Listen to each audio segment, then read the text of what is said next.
Hello प्यारे बच्चों। आज हम गणित की अभ्यास 2E का प्रश्न संख्या 6 के समझेंगे।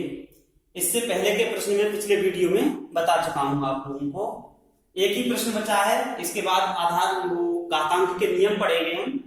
तो देखिए क्या दिया गया है प्रश्न को। हम सबसे पहले कोई भी प्रश्न हल करने से पहले उसे ध्यानपूर्वक पढ़ें। जब हम ध्यानपूर्वक पढ़ेंगे उस प्रश्न को तो उसमें से जो क्या दिया गया है, क्या पूछा गया है, बहुत सी चीजें हमें पता चल जाती हैं। अगर हम प्रश्न पढ़ने के बाद ये समझने में कामयाब हो गए कि प्रश्न में हमें दिया क्या गया है, पूछा क्या गया है, तो हम उस प्रश्न को आसानी से हल कर सकते हैं, उसको हम कैच कर सकते हैं। तो देखिए क्या दिया, 15,625 के अभाज्य गुणनखंड ज्ञात कर 15,625 को आधार 5 पर घातीय संकेतन के रूप में व्यक्त कीजिए। यहां पर तो देखिए अभाज्य गुणनखंड ज्ञात करने करके इसको आधार 5 पर घातीय संकेतन के रूप में व्यक्त कीजिए। इसमें एक सिंपल सी एक हमें आंसर भी दे दिया है 5। तो इसका मतलब यह है कि ये संख्या आधार 5 पर संकेत, तो हमें कुछ करना ही नहीं है और कोई गुणनखंड नहीं करने, ना 2 से देखेंगे ना 3 से देखेंगे, सीधे सीधे 5 से काटते जाओ, क्योंकि 5 के ही आधार पर हमें लेनी है। तो देखिए दी गई संख्या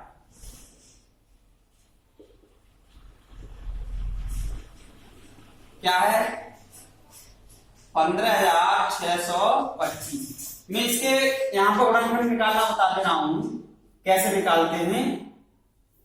देखो पहले 5 से ही काटो, 5 आधा 5 लाना है, 5 से ही काटेंगे। 5 3 15, 5 एकम 5, 5 2 10, 5 2 25। फिर 5 से कटेगा, ये निश्चित है। 5 6 30, 5 2 10, 5 25। फिर 5 से 5 एकम 5, 5 2 10, 5 25। फिर 5 से 5 2 10, 5 25।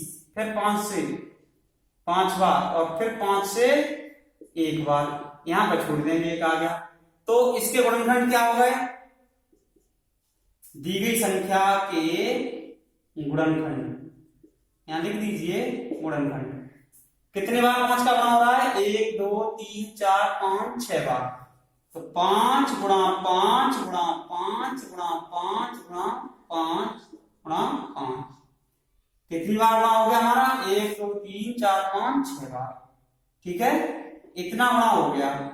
अब मैंने बताया था अब इसको घात के रूप में लिखना है, तो जितनी बार संख्या का गुणा हो रहा होता है किसी संख्या का, उसके ऊपर उतनी ही घात हम लगा देते हैं। तो ये घातीय संकेतन हो गया इसका, 5 की पावर 6 यानी 5 की घात 6। तो ये इसका सिंपल तरीका है।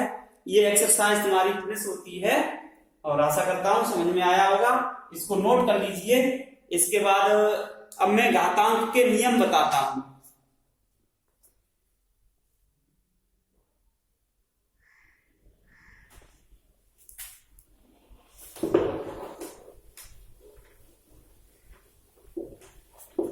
अब जो मैं नियम बता रहा हूं इनको अच्छे से हम याद करेंगे और याद करने के बाद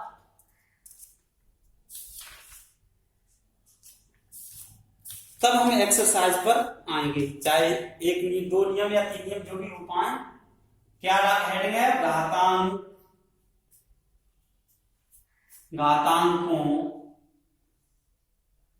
के नियम।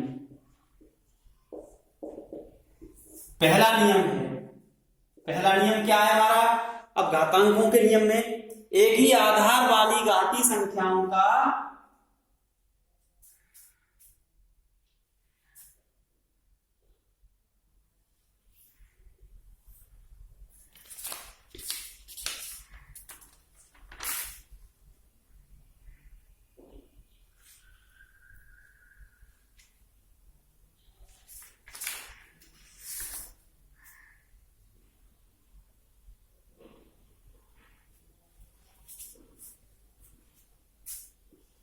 पहला नियम है एक ही आधार वाली घातीय संख्याओं का गुणन। एक ही आधार का मतलब है, आधार और घात सभी समझ रहे होंगे, पहले ही बता दिया है मैंने। एक ही आधार वाली घाती संख्याओं का गुणा। तो देखिए, जैसे मान लिया हमने, एक उदाहरण से समझा रहा हूं पहले, कोई एक ही आधार वाली को संख्या ले ली, 3 की घात 2 और 3 की घात 3। मान लिया हमने, आधार ये होते हैं, घात ये होती है, इनमें भी आधार 3 है, इसमें भी आधार 3 है, घात अलग अलग है, घात यहाँ 2 है, घात यहाँ 3 है। तो एक मैं उदाहरण समझा रहा हूं, इसका मान ज्ञात करेंगे हम पहले। तो हम इसको कैसे लिख सकते हैं भाई, इसको हम कैसे लिखेंगे? 3 की घात 2 का मतलब क्या है? 3 गुणा 3, 3 गुणा 3, यानी जितनी घात लगी होती है उतनी ही बार उस संख्या का गुणा। और इसका मतलब क्या है? 3 की घात 3 है तो इसका 3 बार गुणा हो जाएगा। तो 3 की घात 2 था, 3 3 का 2 बार गुणा हो गया, बीच में गुणा का चिन्ह आ गया। 3 की घात 3 है तो 3 3 का 3 बार गुणा हो गया। ठीक है, अब ये कितने गुणा हो गए? 1 2 3 4 5, कितनी बार गुणा हो गया इनका? यहाँ पे 2 बार ये और 3 बार ये, तो कितने हो गए? अब 3 की घात कितना लिख सकते हैं इसको? 3 की घात 5 कितना लिख सकते हैं? वैसे मान भी इसका निकाल सकते हैं। तो कितना हो गया ये? 3 की घात 5 हो गया। तो 3 की घात अतः हम इसको कैसे लिख सकते हैं?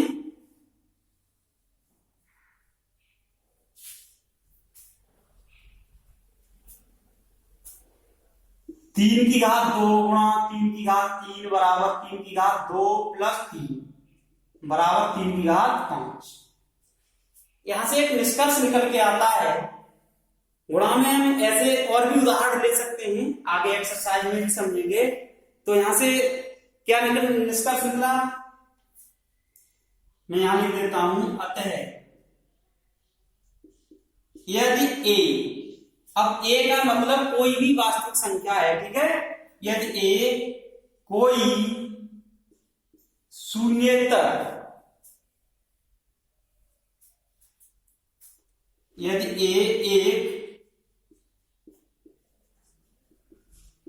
शून्येतर, शून्येतर शब्द का अर्थ लिख दे रहा हूं, जो शून्य नहीं है, जो शून्य नहीं है, यानी यदि एक शून्येतर धनात्मक परमेय संख्या है,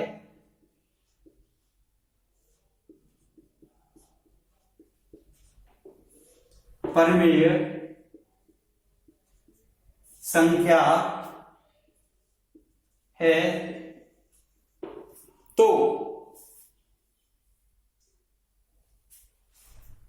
संख्या है तथा, यहां पे लिखेंगे तथा m और n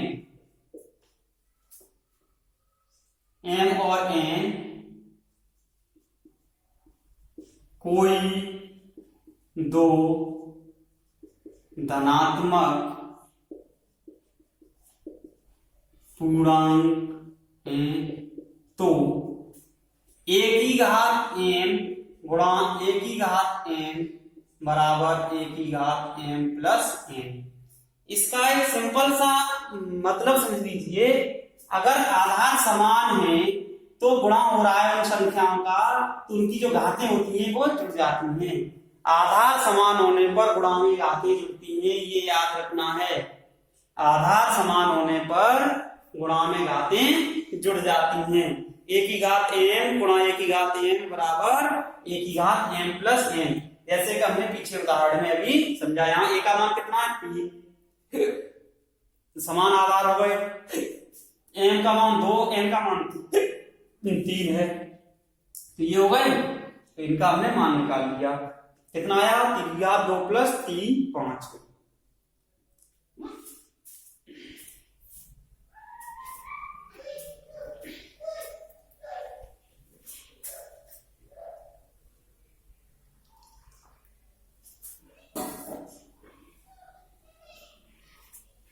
तो ये हो गया घातांकों का पहला नियम। एक ही आधार वाली घाती संख्याओं का गुणन।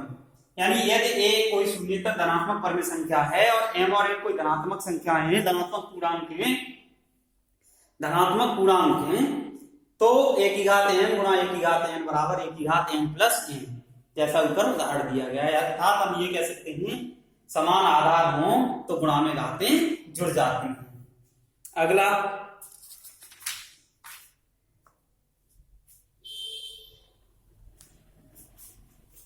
दूसरा है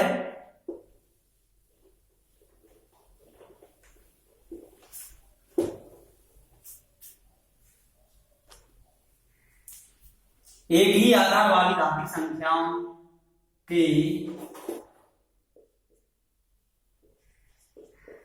भाग का नियम। दूसरा नियम है ये भाग का नियम। देखिए समझ लीजिए, हम इसको भी 3 की घात के रूप में दे दूंगा, 5 की घात के रूप में दे देता हूं।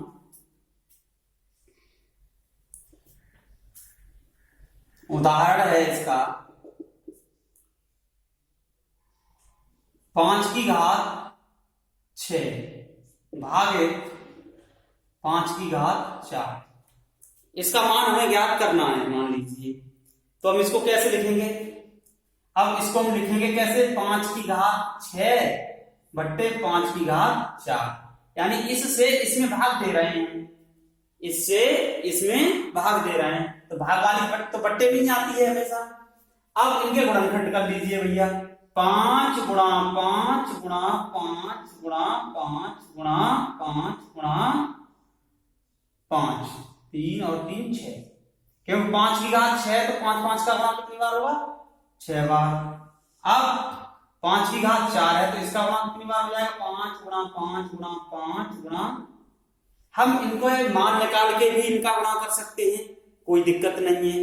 तो अब हमारे जितने समान संख्याएं आ रही हैं, देखो 1 से 1, इससे कट गया, दूसरा कट गया, तीसरा कट गया और चौथा कट गया। अब ऊपर कितना बचा हमारा? हमारा बचा 5 गुणा 5, हर में तो बचा नहीं, 1 बचा हर में, तो 5 गुणा 5 को हम कितना लिख सकते हैं? 5 की घात 2 लिख सकते हैं, क्योंकि 5 5 का गुणा कितनी बार हो रहा है? 2 बार। तो इसका मतलब क्या हुआ? अतः हम जो हमें संख्या दी गई है 5 की घात 6 भागे 5 की घात 4 बराबर, हम इनको कैसे लिख सकते हैं? 5 की घात 6 बट्टे 5 की घात 4, और इसको लिख सकते हैं हम, इस घात को जब ऊपर ले जाएंगे तो 5 की घात 6 माइनस 4, यानी कितना आ जाएगा ये? 5 की घात 2, यही तो मान आ रहा है। तो हम 5 की घात, इसको ये घातांक वाला नियम है, इसको समझेंगे हम। अब देखिए मैं यहाँ पर नियम लिख रहा हूं, निष्कर्ष इसका क्या है? ये अभी केवल एक तरह का ही सीख रहे हैं हम, इधर घात बड़ी है इधर छोटी है, आगे भी इसमें 2 तरीके की कंडीशन आती हैं। यदि ए कोई शून्य, यहां पर लिख रहा हूं मैं, अतः यदि ए कोई, अब शून्येतर शब्द का समझ गए होंगे आप लोग, शून्येतर धनात्मक परमेय संख्या है, धनात्मक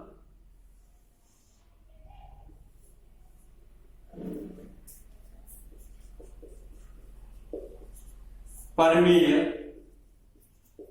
संख्या है, एक कोई शून्येतर धनात्मक परमेय संख्या है तथा m और n कोई धनात्मक, m और n कोई धनात्मक पूर्णांक हों,